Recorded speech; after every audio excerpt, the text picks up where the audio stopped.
আমি এখন আছি শাওন ভাই বাসার সামনে, শাওন ভাইয়ের বাসার ছাদে। ইদানিং শাওন ভাইকে দেখা যাচ্ছে না বললেই চলে। তো এখন আমি খুঁজতে খুঁজতে তার বাসার ছাদে আসছি, দেখি সে কি বলে এবং সে বাসা আছে কি না, কী করে, তার প্ল্যান কী, তার ভবিষ্যৎ পরিকল্পনা কী এবং সে কী করতে চায় আগামীর প্রজন্মকে নিয়ে, আগামী ভবিষ্যৎটা কী, আমি সেটা জানতে চাচ্ছি। এই শাওন ভাই, শাওন ভাই, শাওন ভাই, আমি লেয়ার সাংবাদিক খুঁজতে খুঁজতে বাড়ি পড়তে গেছে। আমার পার্সোনালিটি বলতে কিছু নাই। আমি তো আপনার একটু ইন্টারভিউ নিতে চাই, আপনার সাথে কথা বলতে চাই। আমার ইন্টারভিউ সুতরাং লাগবে না, আমি বাসায় যান। আমার পার্সোনালিটি কিছু নাই। আমি আমার গার্লফ্রেন্ডের লোক হ্যালো থাও একটু পরে ফোন করছি। একটা লেয়ার সাংবাদিক এসে একটু পাঠাইলি। গাইস, আপনারা দেখতে পাইতেছেন আমি তার ইন্টারভিউ নিতে আসছি। সে আমাদের সাথে কি খারাপ ব্যবহার করতেছে, তার গার্লফ্রেন্ডের সাথে কথা বলতেছে।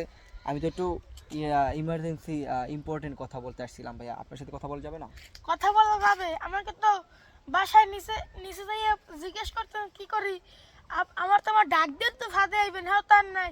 আমি লেয়ার সাংবাদিকে গেছেন, রাস্তায় ঘুমাইতে পারি না, গেছো না আরতে পারি না, বিশেষ বিশেষ বাসা পর্যন্ত আই পর্যন্ত ছাদে উঠে গেছে আবার লেয়ার আমি সাংবাদিক। তো আপনার আপনার দ্বিতীয় ঘরের দ্বিতীয় স্ত্রী তো নিতে পারমিশন নিয়ে আসছিলাম ভাই।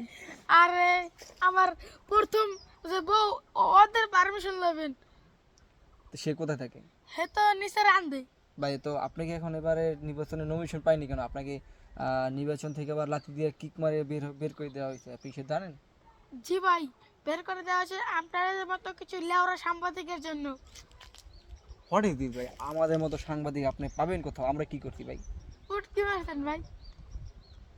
ইদানিং আপনারা দেখতে পাইতেছেন যে ডক্টর খায়রুল, পদ্মারা শাওন স্যার, সে দিন দিন বেদবি দিতেছে, আমাদের কি খারাপ খারাপ ব্যবহার করতেছে, আমাদের নাকি লেবরা সাংবাদিক এই সেই বলতেছে।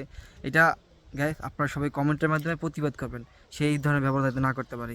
ইদানিং দেখতে পাইতেছি স্যার, আপনি কি জানেন আপনার ইদানিং ফেসবুক পেজে, তারপর হচ্ছে সোশ্যাল মিডিয়ায় আপনার অনেক ফ্যান ফলোয়ার বাড়তে আছে?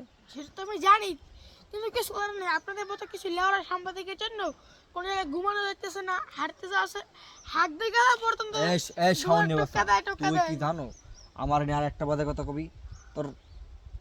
গাইস, এই রাইসে সব কাটিয়ে দেন। আমি এই নির্বাচনের পর আমি খায়রুল স্যারকে আমি দেখে নেব, শাওন স্যারকে খায়রুলের মতো আমি করে ছাড়বো।